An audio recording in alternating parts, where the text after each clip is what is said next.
Ini semua based on pengalaman aku.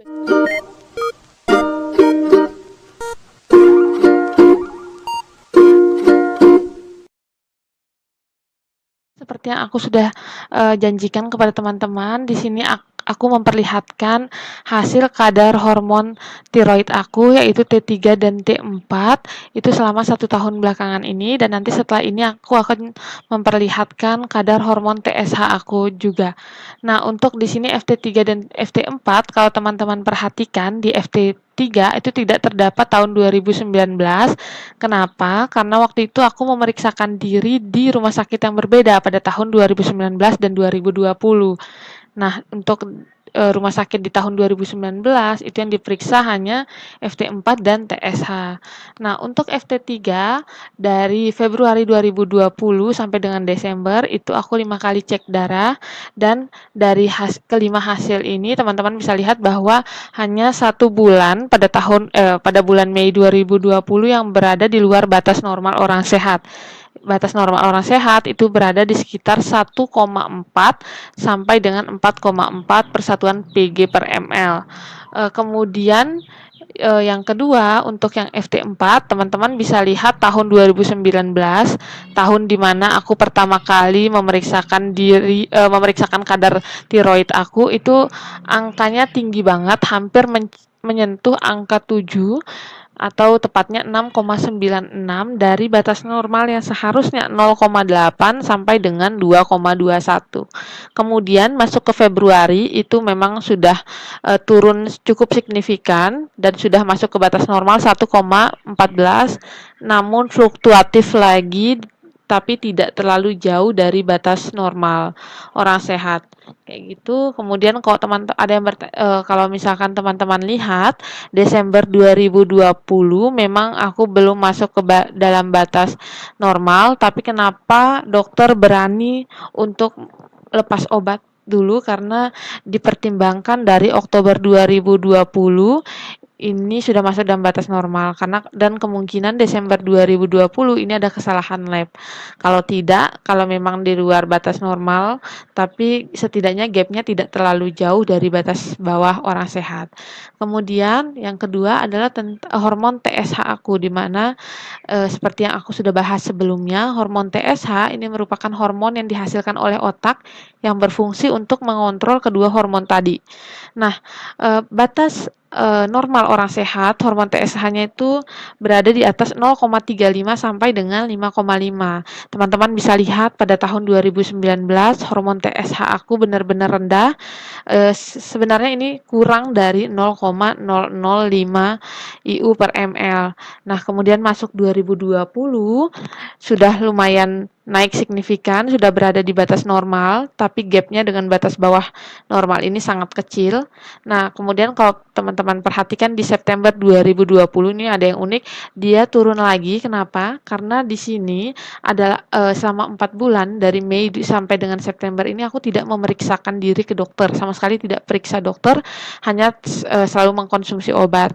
Tapi ternyata itu sangat tidak dianjurkan ya, kalau misalkan teman-teman ingin cepat proses penyembuhan, sangat tidak dianjurkan untuk tidak rutin kontrol ke dokter. Karena waktu itu aku takut banget sama yang namanya COVID, tapi kata dokter uh, seharusnya selalu diupayakan ya, tentunya dengan memakai dan mematuhi protokol kesehatan. Kemudian Oktober 2020 TSH-nya sudah naik lagi 0,2 walaupun belum masuk ke dalam batas normal, dan hingga per Desember 2020 kemarin aku senang banget karena akhirnya hormon TSH aku meningkat cukup signifikan, yaitu sebesar 1,92 dan sudah masuk ke dalam ambang batas normal. Kayak gitu. Kita masuk ke yang keempat, yang aku tadi janjikan, aku akan memberikan sedikit tips. Ini berdasarkan apa yang aku jalani sebelumnya, kayak gitu. Nah, sebelum masuk ke sana, aku mau paparkan sedikit fakta mengenai kelainan tiroid.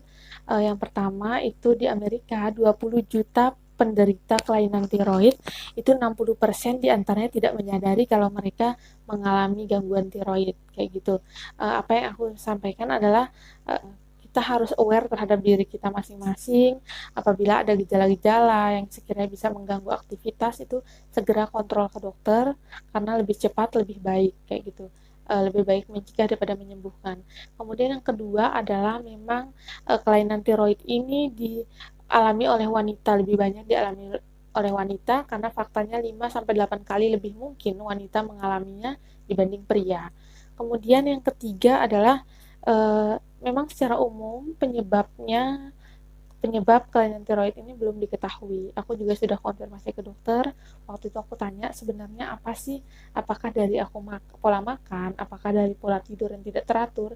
Tapi memang dokter bilang memang penyebabnya belum diketahui secara pasti sebenarnya apa sih yang menyebabkan hormon ini bisa naik atau turun di bawah di ambang batas normalnya kayak gitu. Kemudian tips yang aku bisa berikan kepada teman-teman adalah tetap jaga pola hidup sehat, makan teratur, tidur yang cukup, olahraga juga harus teratur.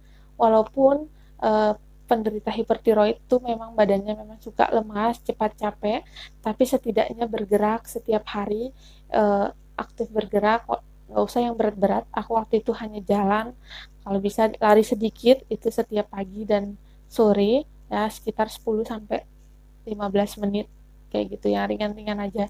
Ntar semakin lama tubuh kalian mengalami peningkatan kekuatan kok, misalnya yang dari hanya bisa jalan-jalan ringan nanti bisa lari dan sebagainya kayak gitu. Itu yang aku alami pribadi. Tips selanjutnya adalah rajin kontrol dokter, rutin kontrol ke dokter. Karena waktu itu pengalaman aku 2019 aku jarang kontrol ke dokter dan memang itu memperlambat proses penyembuhan. Sedangkan tahun 2020 aku sudah mulai mencoba untuk selalu rutin setiap bulannya dan memang membuahkan hasil.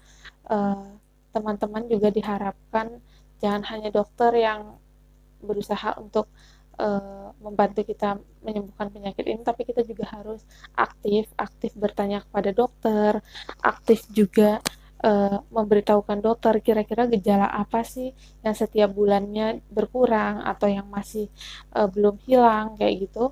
Itu yang aku lakuin dulu.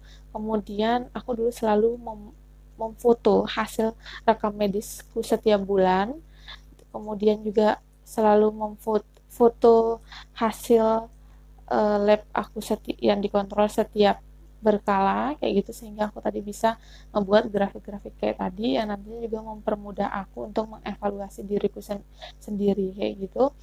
Kemudian setidaknya pelajari sedikit tentang penyakit kita, itu apa sih yang diserang, karena dengan begitu kita bisa tahu kira-kira apa yang nggak boleh, kita bisa menebak apa yang nggak boleh bagi tubuh kita kayak gitu.